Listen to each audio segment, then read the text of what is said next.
Welcome to LiveDaf, your online Daf Yomi Shir. Shalom Aleichem, welcome back to today's Daf Yomi, Menachos Daf Tzadik Gimel. We are holding 3 lines off the top of the Amud back to the smicha discussion. So pretty much every korban, every private korban, needs to undergo smicha, where the owner takes his hands and places it on the head of the korban, leans bodily on the korban, right, b'chol koichai, with all his strength, and that's the opportunity to say to vidui, to confess, and pretty much to transfer your own, to have the animal represent you. That's the purpose of the korban, to take the behema, the korban, and use that as a representative of the person, as though the person himself is sacrificing himself and bringing himself closer to Hashem, and that's accomplished. Also by way of the smicha does that sort of transfer, where now the animal represents the person. So the owner is meant to do smicha. What about a Yerush? Here, he's a son of, father left over a behema. Now we have a Yerush, inheritor. Does he do smicha? How much is it considered his? How much is he considered the owner of the actual korban? He has to take care of it, he has to process it, but is he really considered like the original owner? Is he merely like a carryover of the father? Or do we say, no, father is father, son is son, he's no longer around the father, so you can't really do smicha on your father's korban? The Mishnah says he could.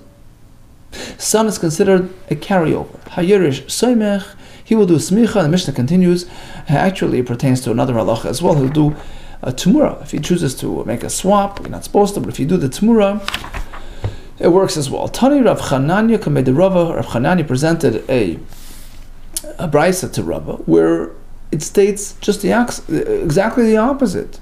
No, a Yerush einoi soimech, Yerush einoi meimer. A Yerush does not have that status like the original owner, like the father, regarding smicha, regarding tmura, amar lei. Sorry, Vanatanan. So the Gemara asked, but what about the Mishnah? Yerush soimech umevis nesach of a meimer. So Rabbi responded, well, the Mishnah says exactly the opposite. A Yerush is considered like the actual owner regarding smicha, regarding the fact that he has to bring nesachim, he does a tmura.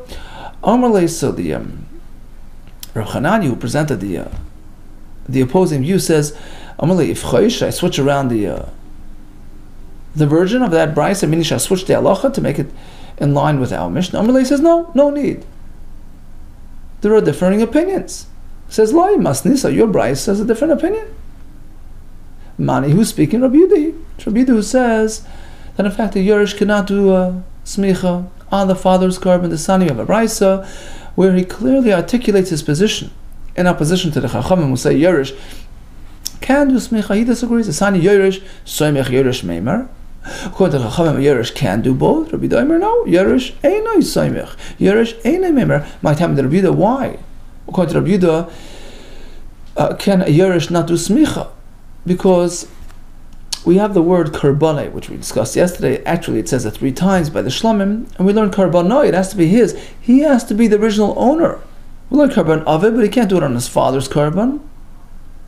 And once we know that smicha cannot be performed by a yerush, v'yolav nachal derive tchilas hegdish misoif hegdish.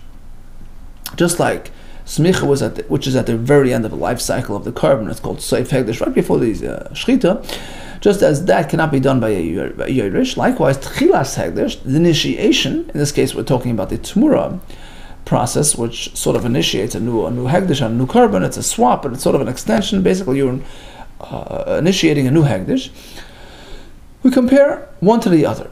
Ma soif hegdish, just like at the end, meaning the smicha, which we are referring to as soif hegdish. A yerush is exempted. Yerush einei soimech, you exclude a yerush from that. After chilas hegdish, likewise tmura, yerush einei meimer, yerush cannot do that. Rabbanan, they look at it the other way. Look at the psukim by tmura, where it uses extra language. Hamer yamir.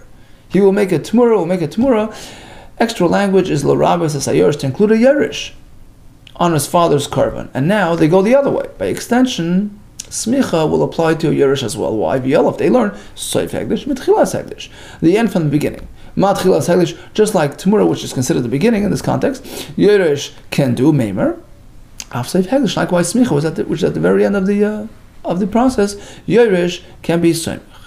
Okay, Rabbana. Now, what do they do with Rabbi Yehuda's pasuk, which excluded the yerish? Hai karbanai, the word karbanai, what do they do with it? They apply it elsewhere. You have to be the actual owner. Karbanai v'lei karban arvid kicham. You can't do it on the guy's carbon. Just because the guy cannot do smicha on his own carbon doesn't allow Yisrael to do it on his behalf. You're not the owner. Karbanai teaches us. The next Karbanai says, v'lei karban chaver. You can't do it on behalf of your friend the yid either.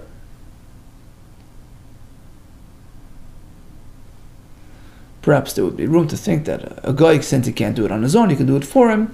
There's a room to think the other way around. If it's owned by Yisrael, which allows for smicha, if he can't do it, you can do it for him. In any case, the Torah has to rule out both. The actual owner and the owner only. You can't do it on behalf of another yid, another guy. And the third karbanai, we mentioned it's mentioned 3 times, right? The rabbi is called Bali Karban L'Smicha.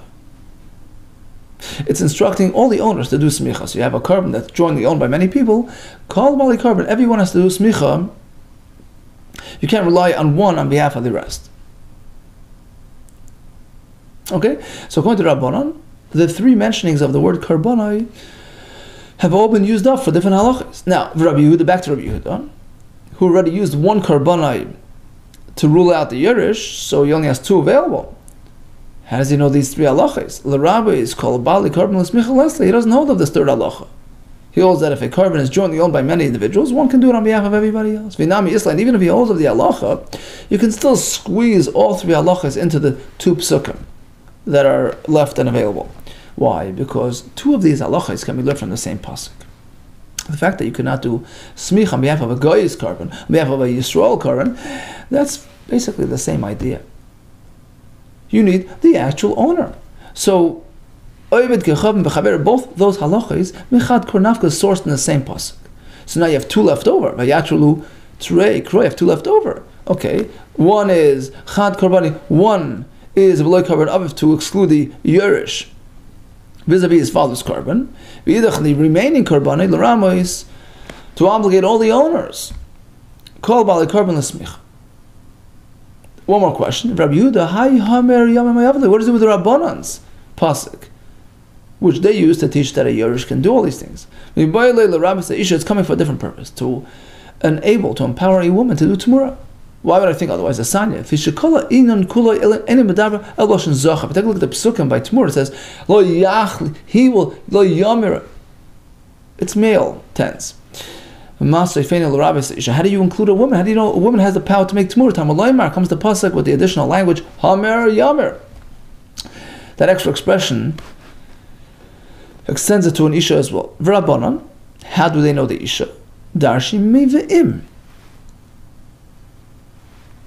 Pasuk says v'im Hamer Yamer. The extra vav is coming to include an Isha. Rabbi Yehuda v'im, the vav like Darash, she doesn't dwell on that.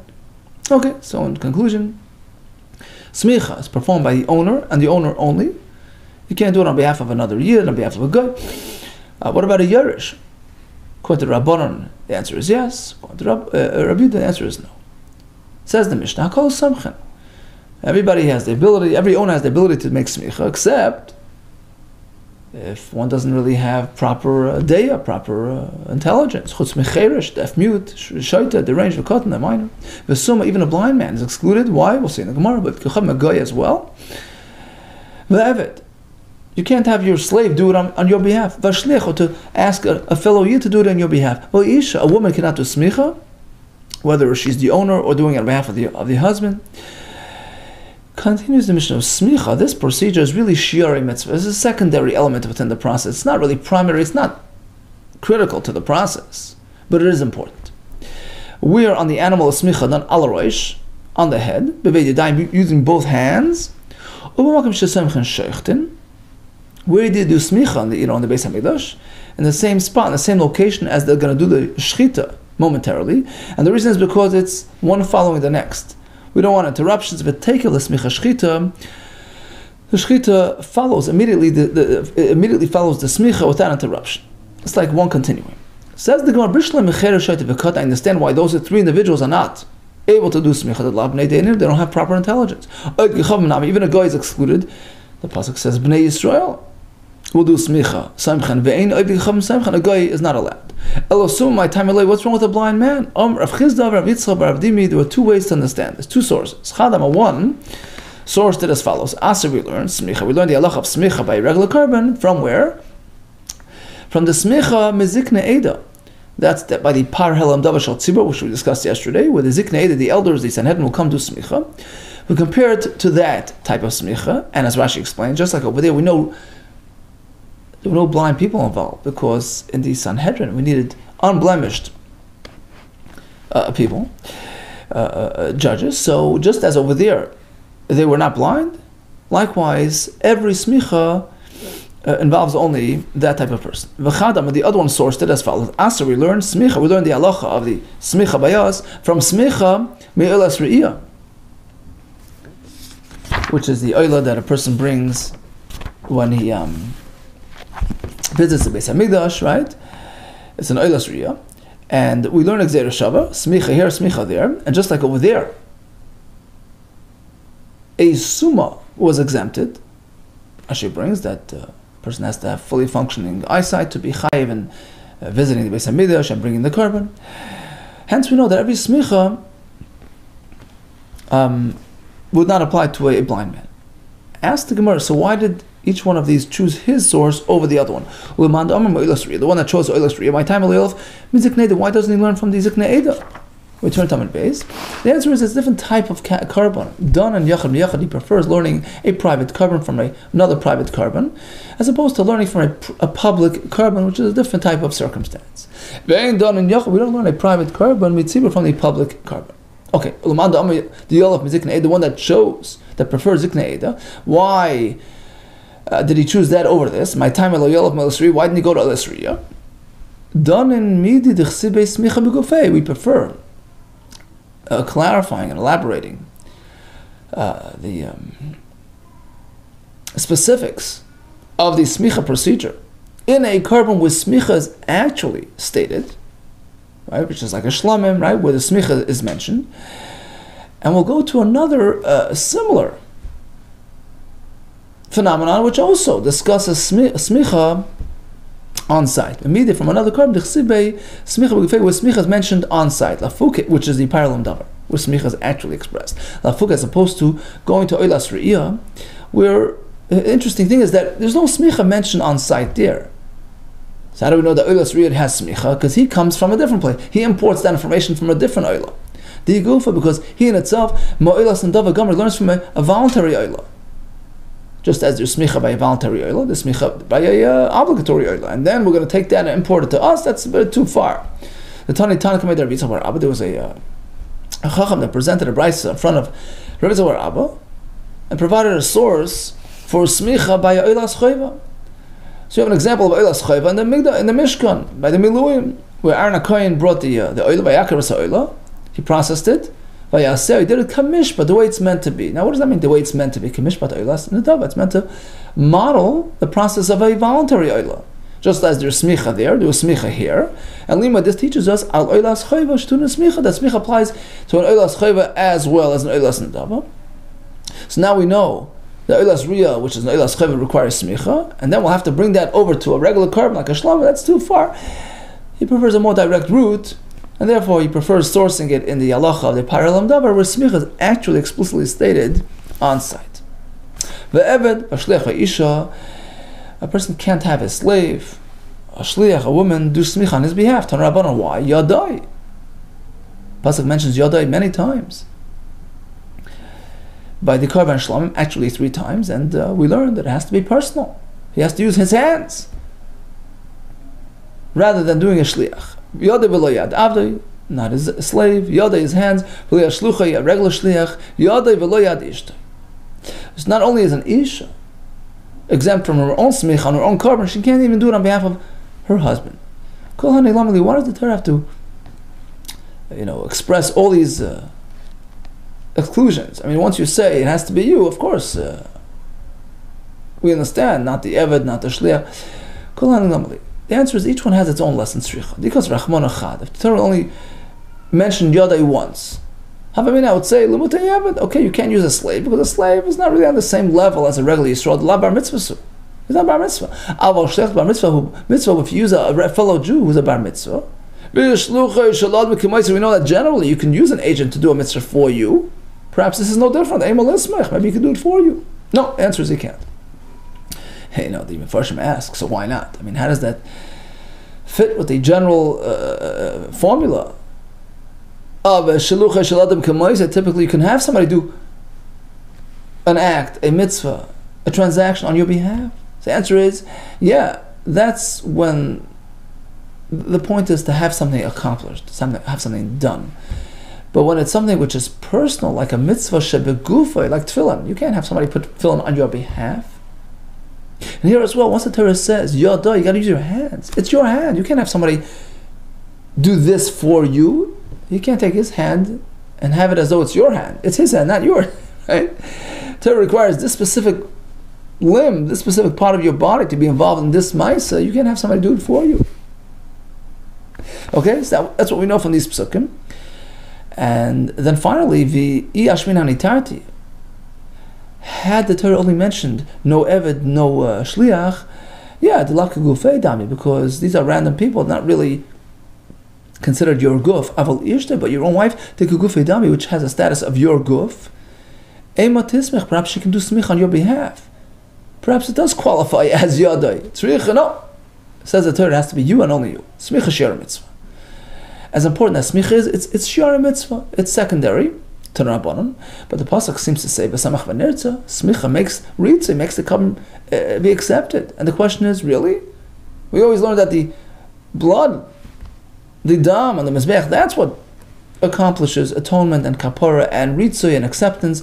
V'chi smicha mechaperes. Really, smicha does the kapara. V'la en kapara l'dam. The dam is what makes the kapara. Shanam, we have a pasuk. Ki adam hu b'nefesh yichaper. The dam makes kapara. Elo le'mlach. The pasuk here is teaching us a lesson, sending us a message. True, technically the dam is what makes it happen, but don't disregard, don't neglect the smicha. Don't treat it as something unimportant. If you consider smicha shir mitzvah, just leftovers, and he disregarded, he didn't do it, Malala, Torah considers as though he missed out. He missed out the main kapara, as if he didn't get kapara. Although technically, b'chipar, he did accomplish kapara, but he's lacking. It's missing. It could have gone higher. V'tanya gabi tenufa gabi. We have the same discussion by tenufa, the act of waving back and forth, which is a mitzvah meant to be done with a carbon. The tenufa l'chapar. Again, the pasuk ties tenufa to kapar, and the question is, really, v'chi tenufa mechaberes.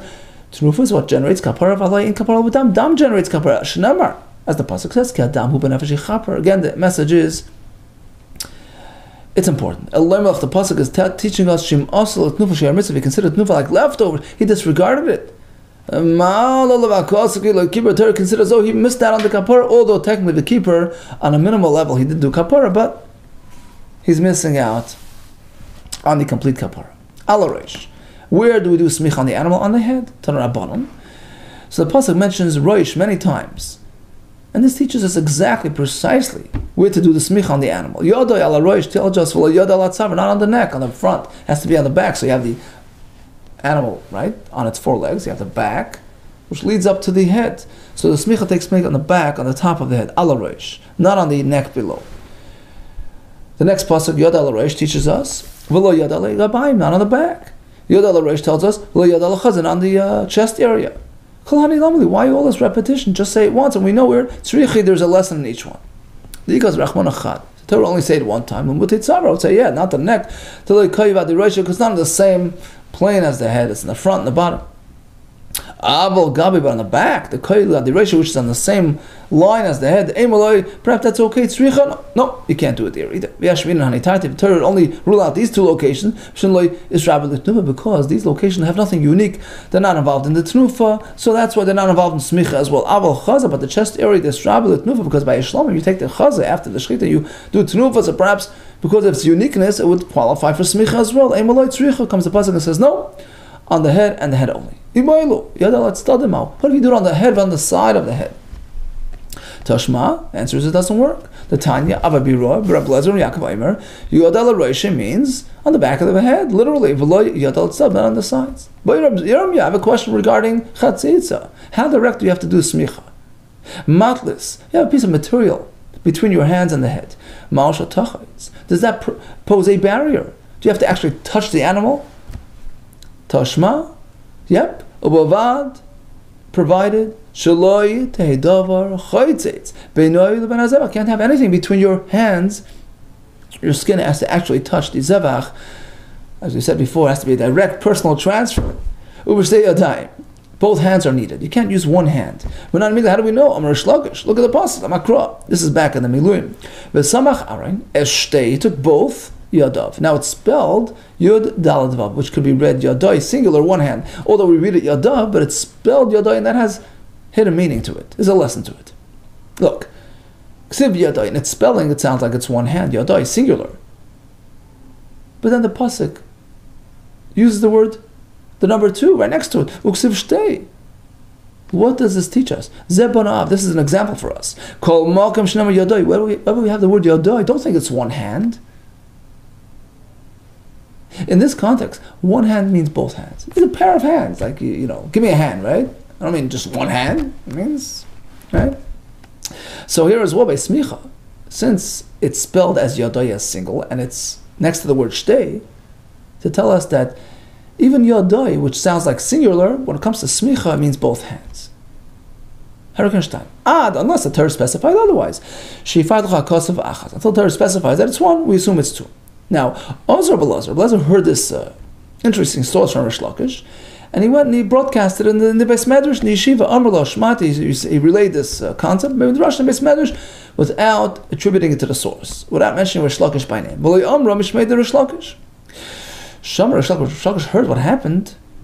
He was dissatisfied, disappointed, because it's very important that the words of Torah be related to their source. It gives the initiator a schus, right? So he turned to Rabbi Lezer, a bit disappointed, but he was going to try and make a point. He says, look, the hidden message was you have to attribute it to the source. It's important, because let's say you need further elaboration, you need clarity. It's always good to know who said what, everything, right? So he challenged them to sort of show them they didn't really understand. Rabbi Lezer didn't really internalize what he had in mind.